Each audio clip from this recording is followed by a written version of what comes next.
All that underlies our lives is now known. In the stars our atoms are slowly grown. From the quantum field elementary. Homer's knot of how human fate is sown.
In the heart of Victorian England, a literary shockwave reverberated. one that would change the face of poetry forever.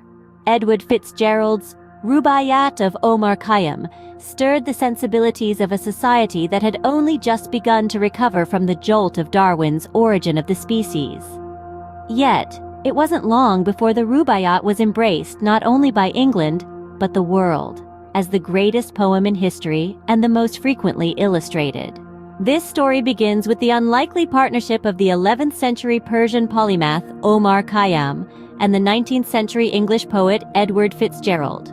Omar, a man with grand ideas and profound thoughts, found a kindred spirit in Fitzgerald, a poet who clothed these ideas in exquisite verse. Together, they formed Fitzomar, a synergy that elevated mundane, everyday thoughts to the lofty reaches of philosophical inquiry and the joy of life. Fitzgerald's transformation of Omar's quatrains into the Rubaiyat is a masterpiece, rivaling the work of Shelley and Thomas Gray in its poetic brilliance. From Omar's plain original language, Fitzgerald crafted his quatrains with such skill that even those he discarded for being merely masterful instead of superb have been restored. Omar's reflections on life and existence resonate through the ages. He speaks of the impotence of all things, the transient, fleeting nature of life, and the joy of the present moment. He muses on our role as mere actors in life's play, never truly in control of our circumstances or actions. And yet, what is the purpose of life? Omar suggests it is in the experience, in the joy of love, food, friends, adventure, romance, and deep emotions. A life lived in the present moment, a life free of shame and blame, a life that is part of the grand tapestry of nature, a life that is transient but ever gloriously now. Omar's Magic Shadow Show is a reflection of the noumena, the unseen reality from which our perceived phenomena arise.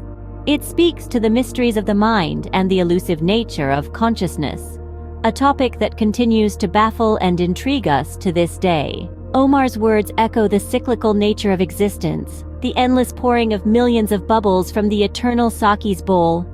It's a poetic nod to the repetition of life, the constant déjà vu of existence. Finally, Omar ponders the divine architect's role in shaping humanity and our world. In his verses, God is the grand designer, the planner, the implementer. He has created humans with a spectrum of capacities, from good to bad. Yet in this divine plan, God bears no responsibility for the outcomes. A curious paradox indeed. Today we've delved into the impact of Fitzomar's Rubaiyat on Victorian England, its creation, reception, and lasting influence. We've explored the profound themes that pervade this timeless masterpiece and the philosophical questions it poses. The Rubaiyat, a product of two brilliant minds, continues to captivate us with its depth and beauty, a testament to the enduring power of poetry. Awake, for morning in the bowl of night has flung the stone that puts the stars to flight. Thus begins our journey into the lyrical realm of Omar Khayyam's Rubaiyat. The first quatrain paints a vibrant picture of the dawn, as the night's mystical flight of fulfilled desires gives way to the day. The sun, the fiery herald of the dawn, casts its noose of morning upon the rooftops, signaling the start of a new day. The cry of "Drink ye" resounds, encouraging us to indulge in life's pleasures and seize the day. In the next stanza, we find ourselves in a tavern at dawn, hearing a voice cry, "Awake, my little ones, and fill the cup before life's liquor in its cup be dry." This is a poignant reminder of life's fleeting nature and the urgency to savor its moments. With rubies and crystal, we are encouraged to gladden the mind, for these moments borrowed from time are rare and precious. Next, we journey into the midnight garden, where we find ourselves basking in the moonlight. This otherworldly forest glen is our haven, a place where we can escape the strictures of the world and bond with loved ones. Here, we are alone to weather the plight, sleeping the sleep that only lovers know. We then awaken, refreshed by the delight of a daydream, and rise as mist, carried on the daybeam. This is a metaphor for ambition's mist that drifts upward each morning, taking shape and sculpting clouds as it sails into the clear sunlight. It's a beautiful illustration of how our dreams and aspirations take form and rise to meet the new day. Finally, as a transparent veil lifts, the stars disappear and the dome above shines brightly. This is a metaphor for clarity and enlightenment, the moment when confusion dissipates and understanding dawns. Thus, through this journey, Omar Khayyam paints vivid pictures of the dawn, the nocturnal haven, and the awakening of dreams. His Rubaiyat is a celebration of life's fleeting moments, the joy of love, the pursuit of dreams, and the clarity of understanding. It is a reminder to savor life's pleasures, seize the day, and awaken to the beauty of existence. Be happy for this moment. This moment is your life. These profound words were once spoken by Omar Khayyam, a Persian mathematician, astronomer, and philosopher who lived 1,000 years ago. His wisdom, encapsulated in quatrains known as Rubaiyat, continues to resonate even today. Consider, for instance, the moonrise. Just as it is reborn each night, so too are we reborn each day, whirling within our own paths. We untie the entangled knots of our thoughts, seeking clarity, just as Omar Khayyam sought to untangle the mysteries of the universe. Omar Khayyam's quatrains invite us to join the ancients, to leave behind the worries of the present, and to immerse ourselves in the wisdom of the past. He urges us to fill our cups with knowledge before our time runs out, for once we are gone, we may worship no more. His words remind us of the transient nature of worldly hopes. They can turn to ashes or, if tread upon well, can prosper.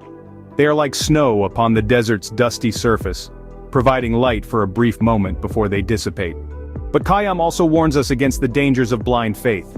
He talks of dogma, carved in stone, which can put reason to flight. His words caution us against the noose of fright that blind faith can become, trapping human beings in darkness. In the face of such darkness, Khayyam found a beacon of hope. He tried to make sense of the world, and in doing so, he found an answer to life's dark quiz. He realized that we must live this life by whatever light we have. In essence, Omar Khayyam's Rubaiyat serve as a guide for life. They remind us of the transient nature of worldly hopes and the dangers of blind faith. They encourage us to seek knowledge and wisdom, and to live our lives by the light we have. And above all, they remind us to be happy for this moment is our life. Have you ever pondered the significance of Edward Fitzgerald's translation of the Rubaiyat of Omar Khayyam?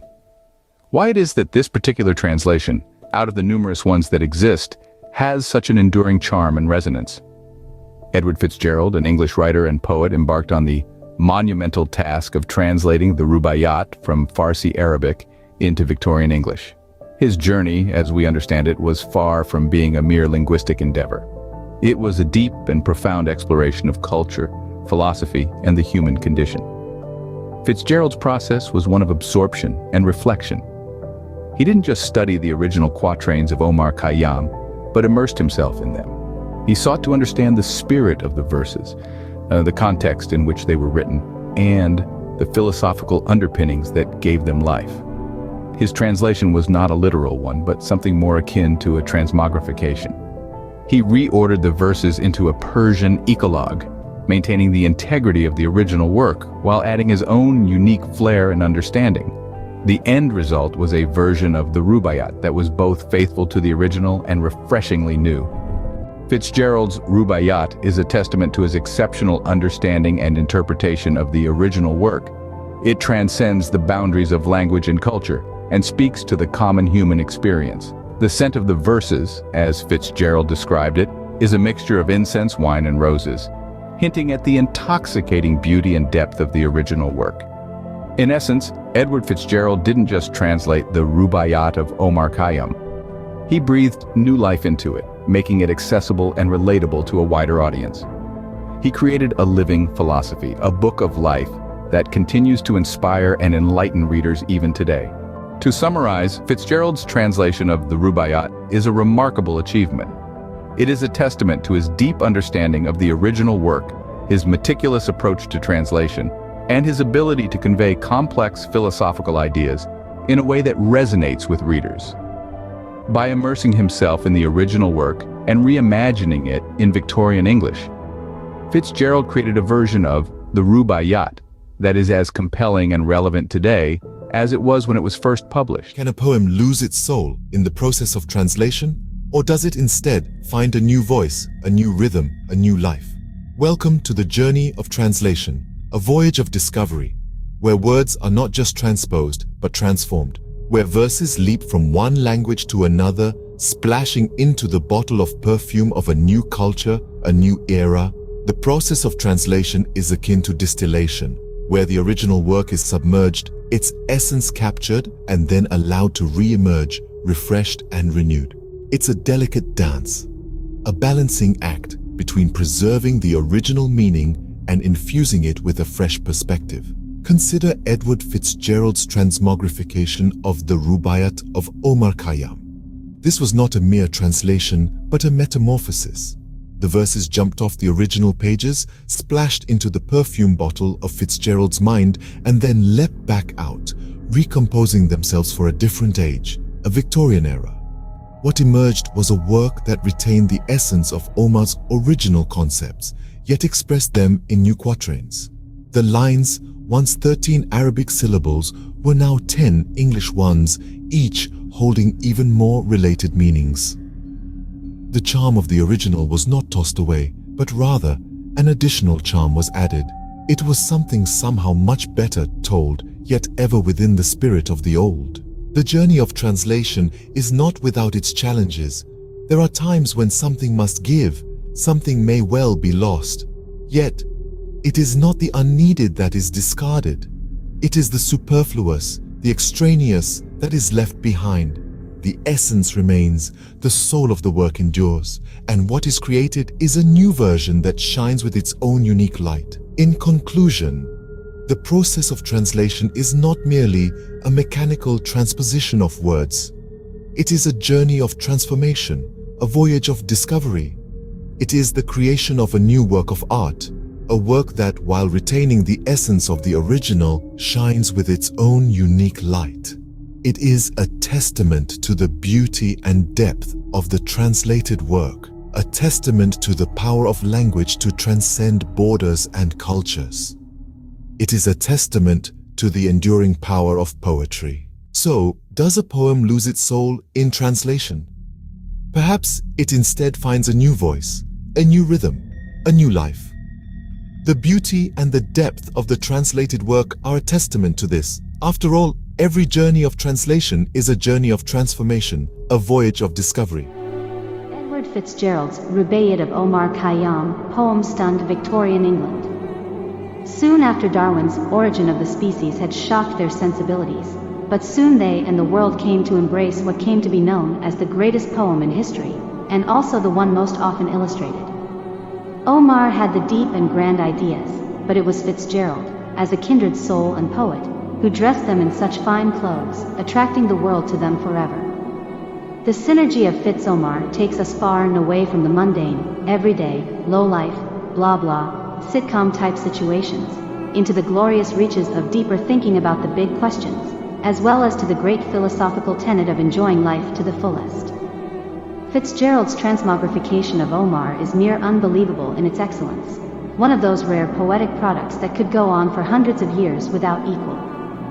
Shelley was close, in his poem, Adonais, as well as was Thomas Gray, in An Elegy Written in a Country Churchyard.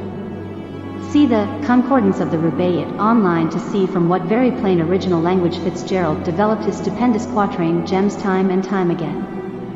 Fitzgerald even discarded some quatrains because they were merely quite masterful instead of meeting the perfectly superb standard he had set for himself. I have restored them. All things roll on impotently. We are, as Shakespeare noted, but actors in a play, strutting and posturing. When were we ever responsible for how we were or are at any given moment? What benefit to life then? I suggest it is experience, which can be mostly a joy, with Omar's love, drink, food, friends, adventure, romance, and deep feeling, although transient, but ever of the glorious now, and generally free of shame and blame, being in the paradise of right here, plus we being just as organic as anything else in nature, and thus no more important, willy-nilly blowing. Round which we phantom figures come and go, is about the noumena from which our phenomena arise from, as a kind of holographic phantasmagorial realm of the magic shadow show. What lies behind is difficult to get at, but there has been some progress, such as insights into our brain networks.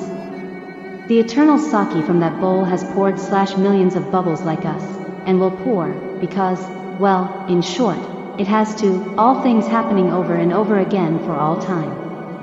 It's déjà vu all over again. So it is that is what the eternal does.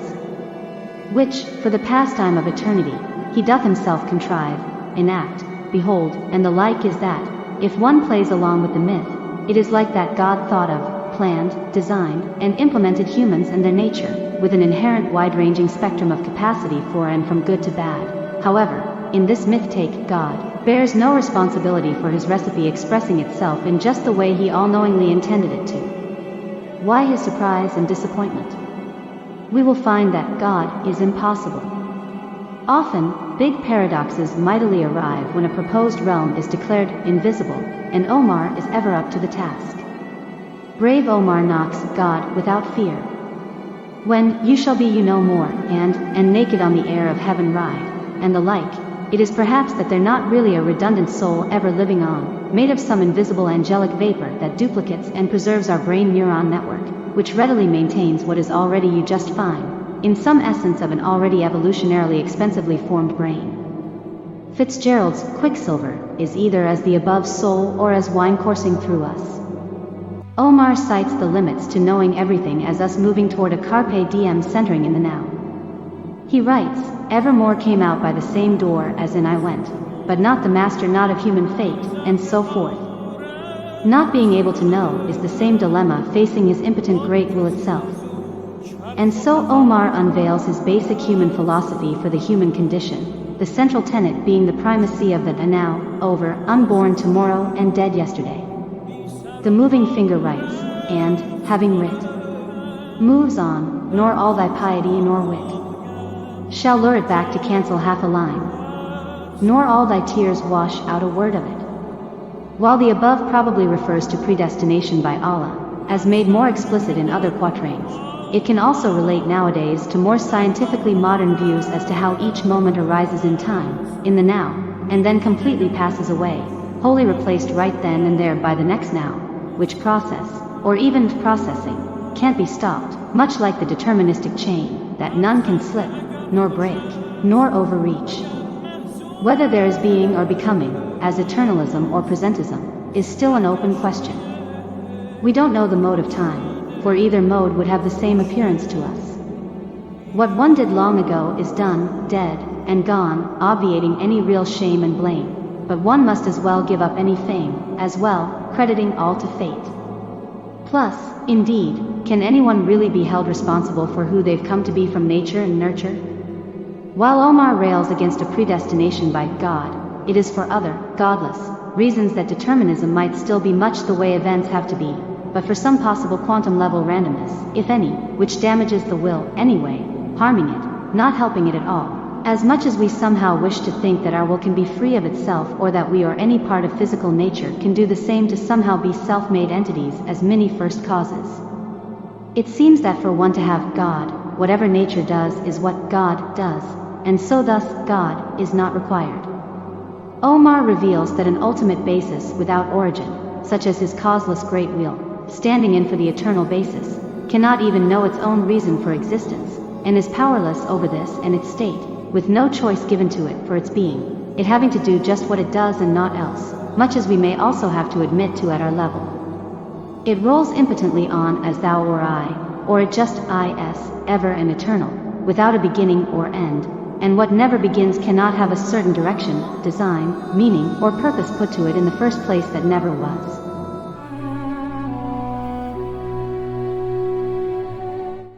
The Rubaiyat of Omar Khayyam, oil painted by MidJourney, with commentary and Nomarian echoes.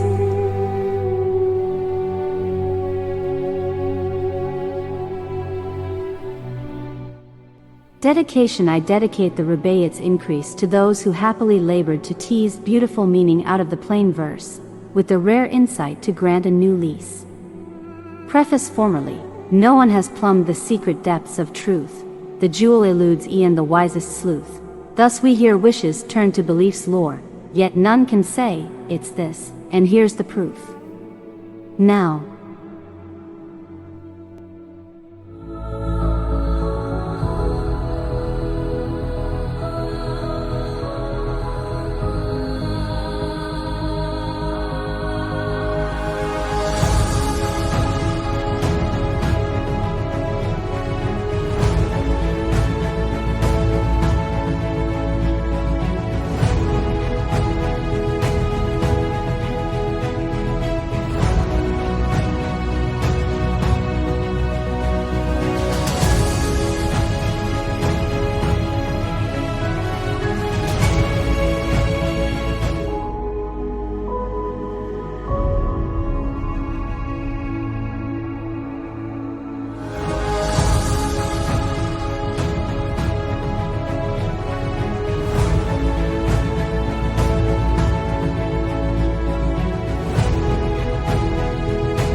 All that underlies our lives is now completely known.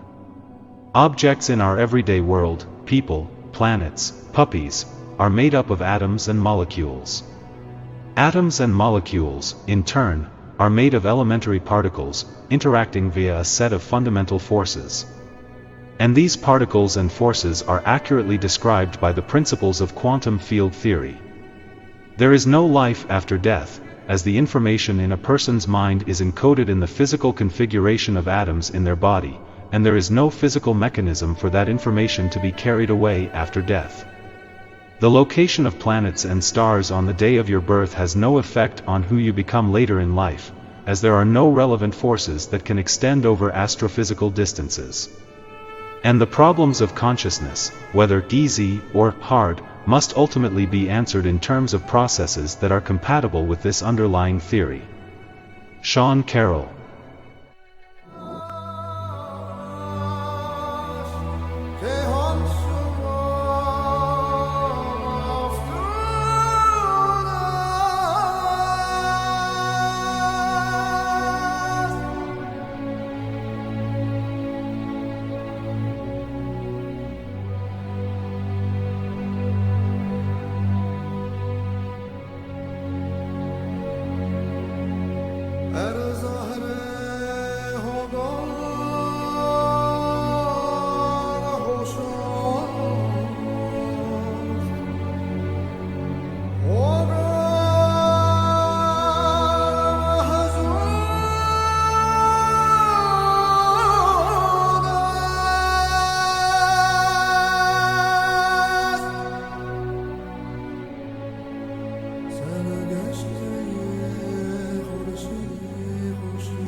The secret life of Omar's Rubaiyat poems, the secrets which my book of love has bred, cannot be told for fear of loss of head, since none is fit to learn, or cares to know. 'Tis better all my thoughts remain unsaid.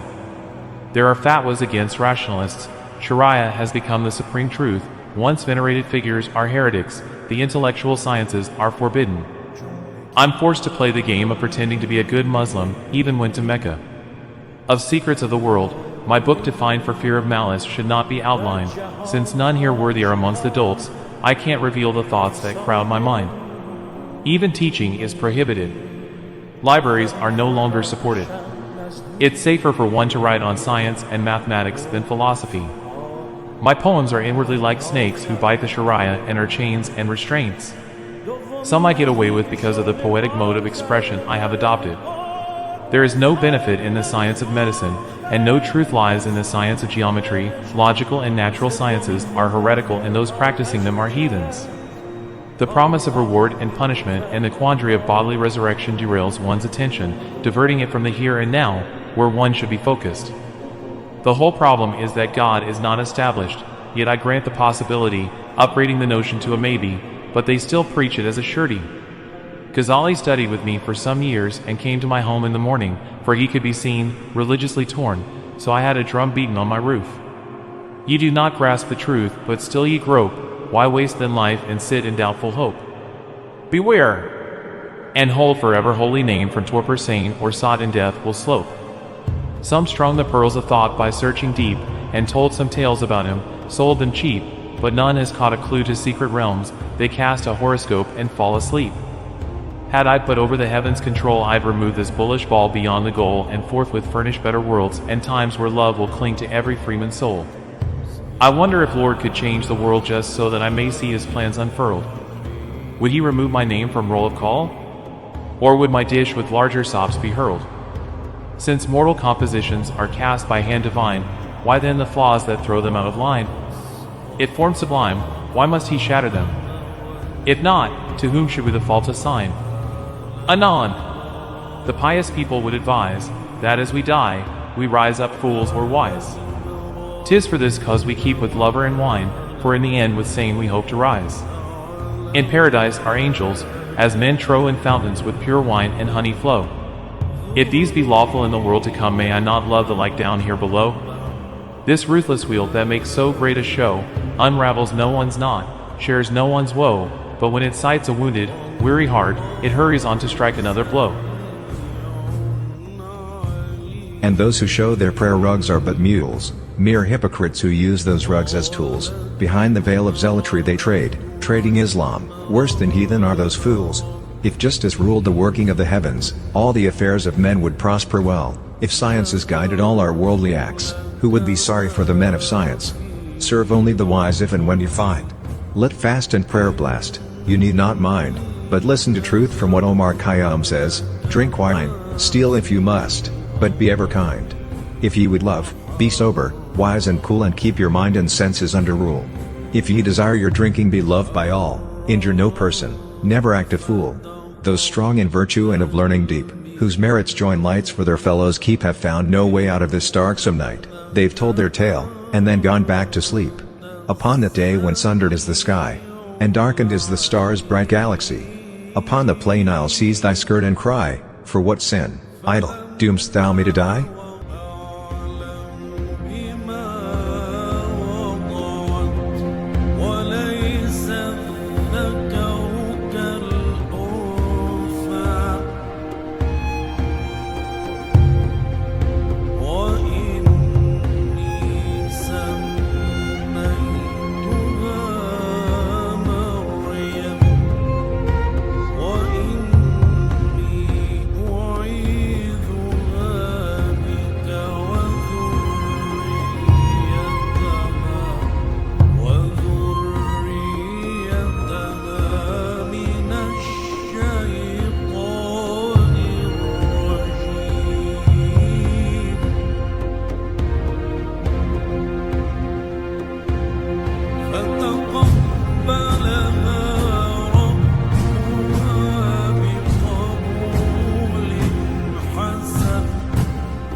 Omar's other works, Nizam al-Mulk invited me to Isfahan, to opulent palaces, the imperial court. I read the rich libraries of the Seljuks, which offered Euclid and many treasures. I worked on the new calendar for Sanjar in an astronomical observatory. The Sultan wanted the first day as spring, so I spread the extra days far and wide. The Persian New Year of Nowruz is based on an actual astronomical criterion, the sun entering the astronomical sign of Aries at the vernal equinox. This brilliant method guarantees keeping Nowruz at the vernal equinox forever. 15 days were added every 62 years, the length of a year being 365.241935 days, and for every 5,000 years, the calendar has to be adjusted by 1 day. The years 4, 8, 12, 16, 20, 24, 28, and 33 became leap years of 366 days, with the average year being 365.2424 days. Sultan Sanyar had me back to stay at the court. I worked the division of a quadrant of a circle, and refuted doubt concerning parallels, and in algebra related the conic geometry, on the deception of knowing the two quantities of gold and silver in a compound made of the two. On music theory, of mathematical relationship among notes, minor, major, and tetrachords.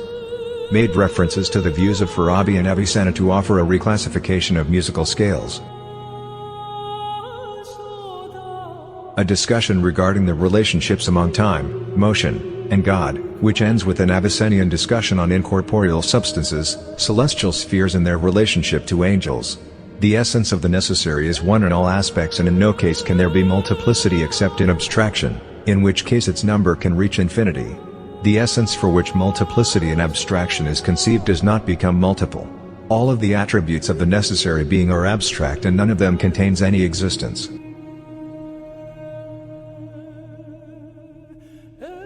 Good has to include evil as its opposite. If one were to conduct a good versus evil cost-benefit analysis, the good far exceeds the evil. The ratio between the goodness that darkness brings to the evil it causes exceeds that of 1 to 1,000,000. And in accordance with wisdom in the world, there is very little evil that is qualitatively or quantitatively comparable with good. In my major philosophical work, on being and necessity, avoiding a great amount of good. Due to the necessity of having little evil is itself a great deal of evil. Why is there something rather than nothing? Being is better than non-being. The very gift of existence is ontologically good and the world has been created for a good purpose. The question of being and necessity are among the most perplexing philosophical questions. First, ontological questions are concerned with what is. Second, the question concerning what is it, which pertains to the substance or essence of a thing. Third, why is it? This last question seeks to determine the cause of a thing. On the necessity of contradiction in the world, determinism and subsistence. On the relationship between existent beings and existence. The accidental relationship between them and whether either of them exist by their own necessity. On the knowledge of the universal principles of existence and the universals of knowledge. Thoughts to launch this Rubaiyat edition. The eternal has to be everything, superimposed, not a certain pathing. It can't have inputs, with no beginning. So, what shows this song our universe sings? The eternal is as a multiverse, potentially, with no information, as in Bobley's library of all books, being as useless as nothing, zero. A flower is life, but in time that flies. It buds, blooms and dies right before our eyes. It's a lesson to learn in beauty's form. Yes, we are the rose, in different guise.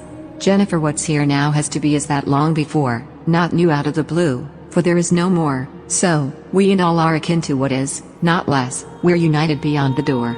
Dreams are the starlight of our minds, a canopy of hope that shines above our lives to light our days, and prove we are more than our daily ways. Jennifer.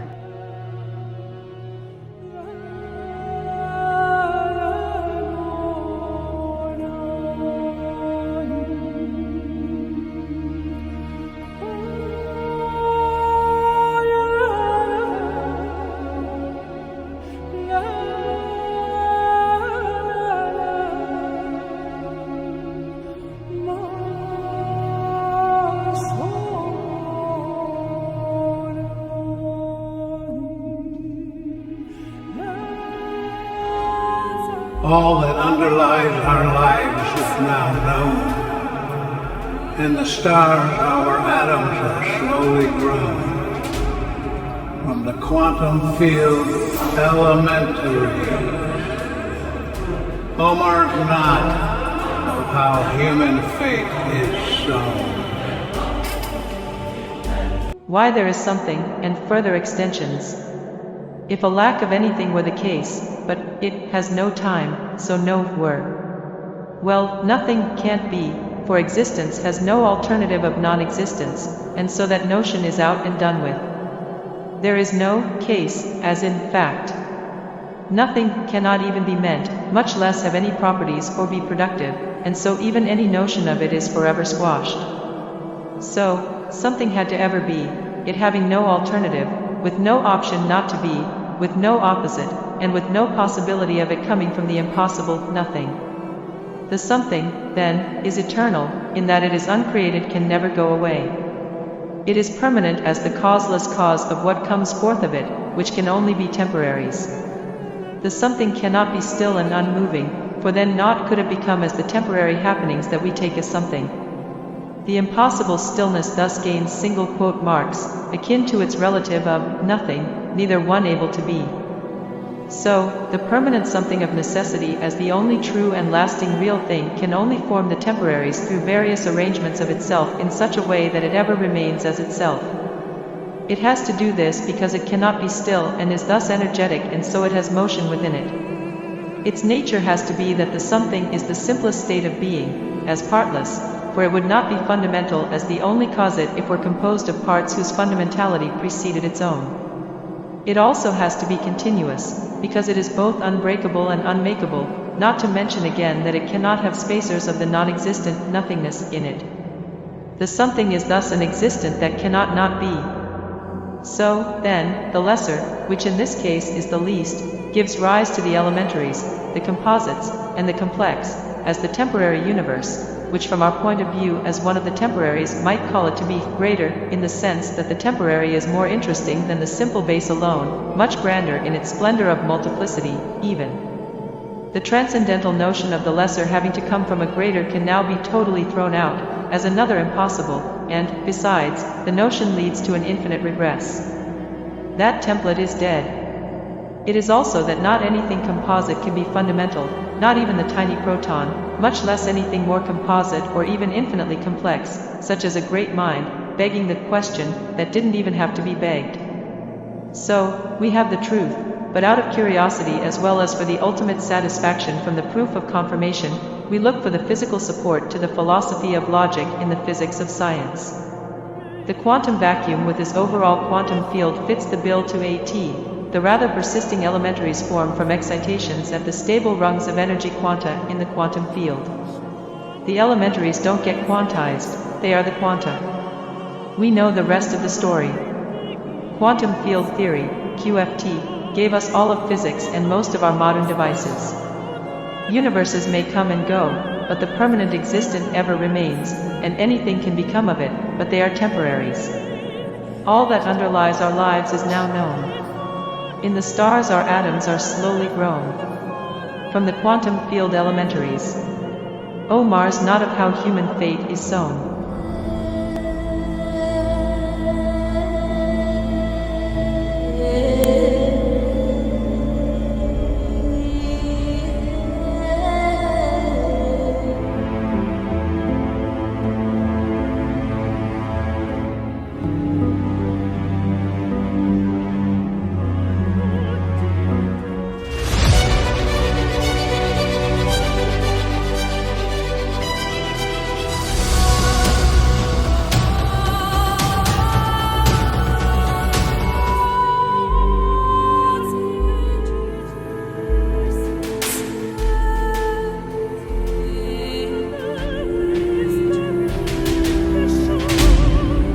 What's up, Omar? He has brought us back to life, overcome by the Persia fumes. The Omarian Day. The entire Rubaiyat poem proceeds from sunrise to moonrise, charting the existential events of Omar Khayyam's symbolic day, along with his changing life modes from birth to death, and also moves through the seasons and the year. Edward Fitzgerald writes in a letter to his publisher. He begins with dawn, pretty sober and contemplative, then as he thinks and drinks, grows savage, blasphemous, etc., and then again sobers down into melancholy at nightfall. The Universed Poetic Rubaiyat form. The verses beat the same, in measured chime. Lines 1-2 set the stage, 1-2-4 rhyme. Verse 3's the pivot around which thought turns. Line 4 delivers the sting, just in time.